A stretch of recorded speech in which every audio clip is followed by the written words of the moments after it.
They know he's corrupt. They see the lies, the shameless wealth, the hidden deals, the cold calculations, and still, they cheer, not out of ignorance, not out of fear, but with a kind of reverence, like they're in the presence of something greater than truth. Why? Why do we bow to those who betray us? Why do we offer our loyalty to hands already stained? This isn't just a political riddle. It's a mirror, one that reflects something we don't want to face, not about the world, but about ourselves. We don't just want leaders. We want meaning. We want someone who makes the chaos feel like it has a pattern, even if that pattern is a lie.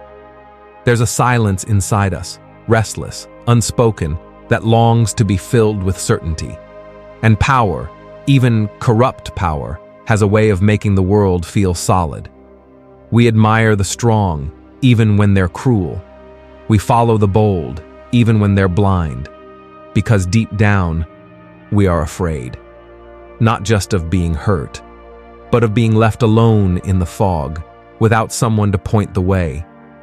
But what if the hand we reach for is the one that's keeping us lost? This isn't a story about bad leaders. It's a story about hunger in the human soul. A hunger that can be twisted or transformed. So we begin here, not with blame, but with a question. What are we really seeking when we choose to follow? Global echoes of corruption worship. They don't hide it. Not the money, not the lies, not the brutality. Some even wear it like armor, like proof of something deeper than success. And somehow, the crowds still gather, the chants still rise, the hands still reach out, not to resist, but to touch greatness. From Mussolini's parades, thousands swept into a trance of loyalty, to Putin's image, crafted with precision, equal parts strength and myth. To Najib Razak, whose billion-dollar embezzlement didn't shatter loyalty, but deepened it for many, as if stealing for the nation somehow sanctified the theft.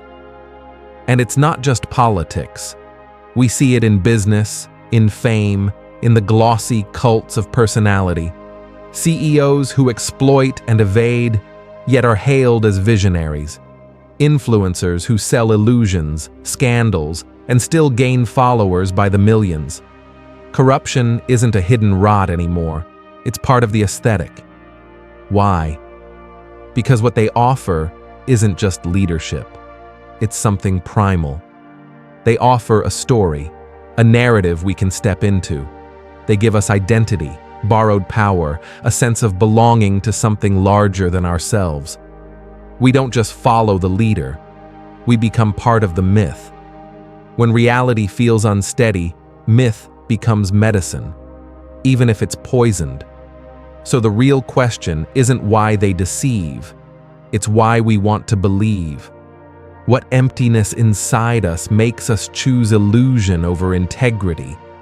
What silence are we trying to fill when we cheer for the one who breaks the rules and makes us feel powerful by breaking them? In the echoes of their worship, you'll find not just political history, but the architecture of the human soul. Nietzsche's will to power, the drive beneath it all. We don't just admire the powerful, we seek refuge in them, not because they're righteous, but because they appear unshaken. In a world where everything feels unstable, a corrupt leader who stands tall begins to look like a savior. Even if his power is built on deception, he seems to possess what we lack, certainty in the face of chaos. Nietzsche saw this long before our time. He didn't believe we're driven by truth, or even by happiness. He believed we're driven by power, but not the kind we usually imagine, not domination over others. The will to power, as he called it, is something deeper. It's the longing to shape life, to impose meaning where none exists, to feel that we are not just drifting, but directing. Every living thing does everything it can, he wrote, not to preserve itself, but to become stronger. That strength isn't always loud. Sometimes it's silent, just the steady force that says, I will not be broken. And when we feel weak, when the world slips through our fingers, we look to those who seem unbreakable, even if their certainty is a mask, even if their strength is stolen. We project our fears onto them, and they reflect back something we crave: control, not over others, but over our fear of powerlessness. And so, we follow, not because we trust them, but because we want to believe in the version of ourselves we see in their shadow. This isn't about politics anymore. It's about the soul's quiet desperation to feel strong again, to feel capable of shaping something in a world that often feels beyond our reach. That's what Nietzsche saw. That's the dark truth. We don't follow the powerful because they're good. We follow them because they seem invulnerable. And in their illusion of mastery, we find a temporary cure for our own chaos. The psychological need for certainty. So we find ourselves drawn, not just to power, but to the illusion of clarity. Because beneath the surface, what truly terrifies us is not corruption, it's uncertainty. When life unravels, when jobs vanish, when systems fail, when everything we thought was stable begins to shift beneath our feet, we start reaching for something, anything, that will anchor us. And often, the anchor isn't the truth, it's conviction. In 2008, psychologists discovered something haunting. When people were stripped of control, they didn't just feel anxious. They started seeing patterns where none existed. They embraced conspiracy theories. They clung to simple explanations. Because complexity felt like drowning. It's not just about politics or ideology. It's a craving, a deep human need to make the unknown feel known, even if what we believe is wrong. The feeling of knowing brings peace.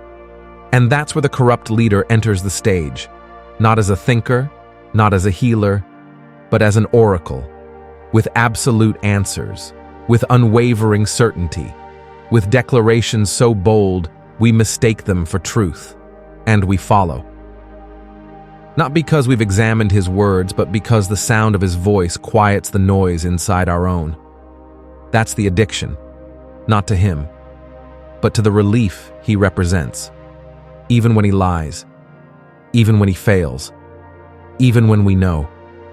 Because in a world that feels like it's slipping away, certainty, even false certainty, feels like safety. And sometimes, safety matters more to us than truth. So we choose simplicity. We surrender nuance. We trade our questions for slogans. And in doing so, we don't just lose clarity. We begin to forget how to seek it. That is the danger. Not in the leader himself, but in the part of us that would rather be comforted than awakened. Master versus slave morality. So we've followed the powerful, we've clung to certainty. But beneath all of that lies something older, more embedded in how we see right and wrong. Nietzsche called it moral duality. Two forces pulling us in opposite directions. Two lenses through which we judge the world. Master morality and slave morality. Master morality is raw. It's born from strength, self-definition, and the will to rise above. It calls power good. It is called weakness bad. It doesn't ask for permission. It doesn't apologize. It creates its own values, then lives by them. Slave morality, on the other hand, is reactive. It's shaped by those who have been oppressed, outpowered, humiliated. It prizes humility, compassion, fairness, not because they are chosen freely, but because they protect the vulnerable. And here's the paradox. Modern society tells us to follow slave morality. We're taught to be kind, to share, to care for the weak. We praise fairness. We punish arrogance. But when the lights dim, when we turn on the news or watch a ruthless CEO rise to the top, something shifts. We admire the bold, the dominant, the ones who break the rules and still win. We watch shows about powerful people doing terrible things, and we root for them. Why? Because deep down, we've never really let go of master morality. We just learn to hide it under polite language. Under values, we say we believe in, but rarely reward. We claim we want justice, but we elect strength. We say we want honesty, but we follow charisma. We teach our children to be fair. Then we praise the ones who get ahead. This isn't hypocrisy. It's human nature, split in two. We're torn between what makes us feel safe and what makes us feel powerful. And when the world feels threatening, we stop choosing safety. We start craving power, even if it's not our own, even if we have to borrow it from someone we know is corrupt. So ask yourself, which morality is quietly guiding your choices? Not the one you speak, the one you follow when no one's watching. Resentment and vindication. And still, we follow, even when the truth is clear, even when the damage is visible, even when we know better. Why? Because sometimes we don't want to be healed. We want to see someone bleed. Nietzsche called it ressentiment. Not just resentment, but a deeper, more corrosive force. A quiet rage, the kind that grows in silence, in helplessness, in years of being ignored, overlooked, dismissed. It builds slowly, and then it looks for a target. When people feel they have no voice, no power, no way to change the conditions of their life, they don't always seek hope. They seek vindication. They want someone to burn the system down, not because it will help, but because someone else needs to feel what they've felt. And in that space, the corrupt leader doesn't look corrupt anymore. He looks like revenge. His cruelty becomes a language, one that says, "I see your pain, and I will punish those who caused it, even if he lies, even if he steals, even if he breaks more than he builds." His followers stay close, not because he lifts them up, but because he makes others fall. Think about it. Have you ever supported someone not because they helped you, but because they hurt someone you blamed? That feeling, that cold, subtle satisfaction, is ressentiment. And it's dangerous, because once we start choosing leaders based on how much pain they cause to others, we lose the ability to see clearly. We stop asking, "Is this right?" We only ask, "Does this feel like payback?" The corrupt leader doesn't fix the wound. He becomes the weapon we press into it. But revenge is not healing. And vindication is not freedom. Fear of freedom and moral responsibility. We talk about freedom as if it's always a gift, but Nietzsche saw the truth. It's a burden, a quiet, heavy one. Because real freedom doesn't mean doing whatever you want. It means owning your choices, completely. No one to blame, no one to hide behind. Freedom, he wrote, is the will to be responsible for oneself. And responsibility is terrifying. It means living without excuses. It means asking questions no one else can answer for you. It means standing alone when every part of you wants to be told what to do. So most people don't chase freedom. They run from it. They don't want to decide what's right. They want to be told. And corrupt leaders, they know this. They offer simple answers. Clear lines, right, wrong, United States, them. They turn moral complexity into certainty, not because it's true, but because it's easy. And we take the deal. We trade the weight of thinking for the comfort of following. Nietzsche described 3 stages of the soul. First, the camel, who carries the weight of what others demand. Then, the lion, who says no and breaks free. But the final stage, the child, is rare. Because it creates. It chooses. It bears the full burden of freedom without resentment, without fear. Most of us stop at the camel. We follow rules we didn't make, live values we never questioned, and call it virtue. But deep down, we're just afraid. Afraid of getting it wrong. Afraid of being blamed. Afraid of standing alone. And in that fear, we surrender the most sacred thing we have, our ability to choose with clarity. So ask yourself, when was the last time you made a hard moral choice without asking anyone else what was right? That moment is where true freedom begins and where blind obedience ends. The herd instinct, belonging over truth. We like to think of ourselves as individuals, free thinkers, unafraid to stand alone.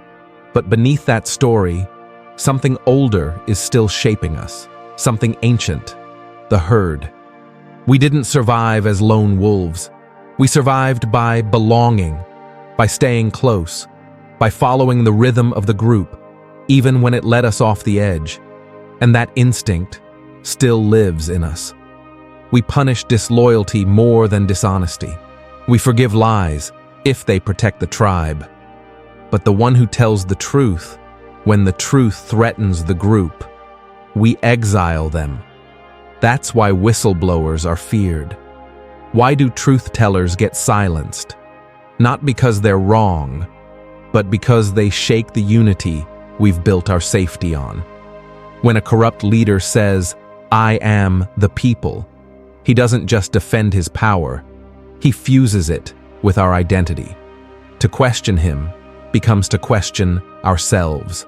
To criticize him feels like betrayal. So we defend him, not because we trust him, but because we've made him part of who we are. And in that confusion, truth becomes treason.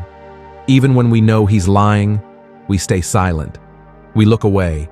We nod, because the cost of separation feels too high. It's not just fear, it's longing, to belong, to not be alone in the cold, to stay wrapped in the warmth of the group, even if it burns away our integrity. So we follow, not because we believe, but because we need to be part of something. But here's the quiet tragedy. When loyalty to the group replaces loyalty to truth, we lose both. We lose the group that could have been, and the truth that could have saved us. The death of God and idol worship. God is dead. Nietzsche didn't whisper it.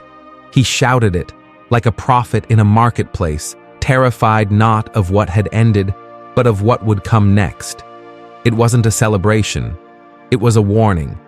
Because when the old gods fall, we don't stop worshiping. We just change the altar. We still need something to kneel before, something to believe in, to build identity around, to explain the chaos when life makes no sense. And in the absence of divinity, we turn to power. The leader becomes the new idol, not just respected, but revered. Their corruption isn't a flaw, it's part of the myth. She's brilliant. He's playing 4D chess. He sees what no one else can see. We don't want humans. We want demigods. We wrap their contradictions in prophecy. We take their cruelty as a strategy. We praise their recklessness as courage. because it's easier to believe in greatness than to live with uncertainty. And slowly, without knowing, we hand them something sacred, not just our trust, but our identity. We begin to defend them, not just with words, but with parts of ourselves. Because if they fall, what does that say about us? Psychologists have found that many people fuse their sense of self with the story of the leader they follow. To question the idol is to unravel their own meaning. So the myth stays alive, even as the truth withers. But remember Nietzsche's deeper warning: beware that a statue does not crush you. What we worship can also destroy us, not by force, but by seduction. Not all idols are made of gold. Some wear suits, hold microphones, or speak with the kind of certainty that drowns out our own voice. So ask yourself, what are you kneeling for?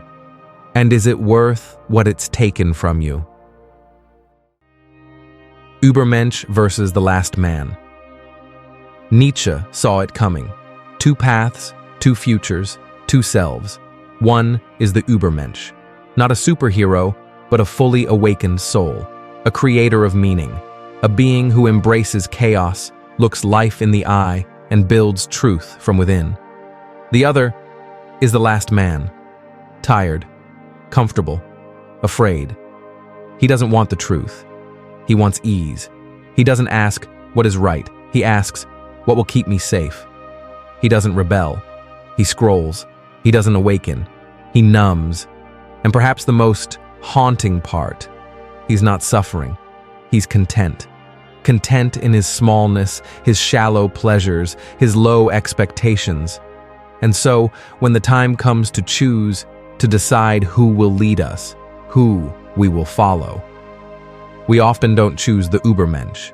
We choose the one who promises the least disruption, the one who makes us feel good, the one who says, you don't need to change.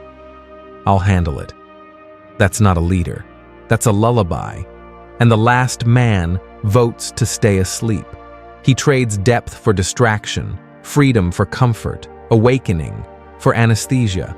But here's the question Nietzsche leaves us with. What are we becoming?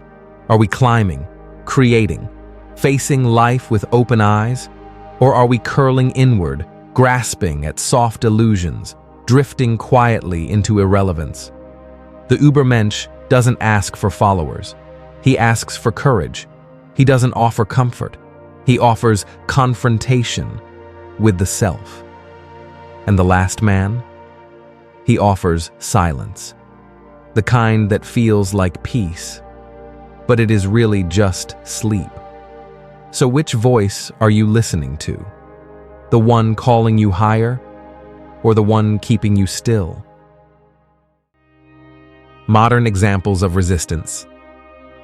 But not all is lost. Not every story ends in blind devotion. Not every nation bows to illusion. There are places, quiet, resilient places, where people chose differently. South Africa, in the shadow of apartheid, had every reason to seek vengeance. Decades of oppression, generations wounded. But instead of bloodshed, they chose something radical: truth. The Truth and Reconciliation Commission became a sacred space, not for punishment, but for understanding. Not to erase the past, but to illuminate it. Then there's Iceland, 2008. While much of the world bailed out corrupt bankers, Iceland did something unthinkable. They jailed them. Citizens stood outside Parliament, banging pots and pans, not with rage, but with resolve. They rewrote their constitution, not through elites, but through everyday people. And in Liberia, where tribal divisions had long been exploited by corrupt leadership, it was the women, the ones left out of power, who crossed those lines. They came together, built new systems of accountability, and said, "We refuse to be used again." These weren't utopias. They were awakenings, each was a rejection of the very instincts Nietzsche warned us about: the herd, the resentment, the addiction to idols. They choose discomfort over convenience, truth over myth, responsibility over revenge. And maybe that's what resistance really is: not grand gestures, but the quiet courage to see clearly, stand alone, and act, even when it hurts. Because the point isn't to find perfect leaders, it's to become the kind of people who no longer need to worship them. So the real question isn't just who you follow, but why. Is it because they stir your courage or soothe your fear? Do they awaken something real within you? Or do they help you stay asleep, numb, unchallenged? Nietzsche never asked us to reject our instincts. He asked us to face them, to integrate them, to become whole, not by escaping our darkness, but by understanding it. Become who you are, he wrote, not who the herd approves of, not who your pain has molded, but who you could be if you stopped borrowing strength and started creating it. The world doesn't need more followers of power. It needs people brave enough to step out of the shadow and become the source, not to rule, but to awaken. And maybe, just maybe, the first act of resistance is no longer needing someone to save you. Only then can we stop worshiping idols and start living as our truest selves. This isn't just a video, it's a mirror.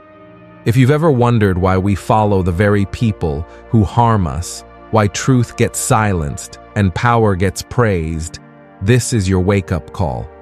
Don't just watch, reflect, question. Share it with someone who dares to think deeper. Because the first step toward change is understanding why we stay asleep.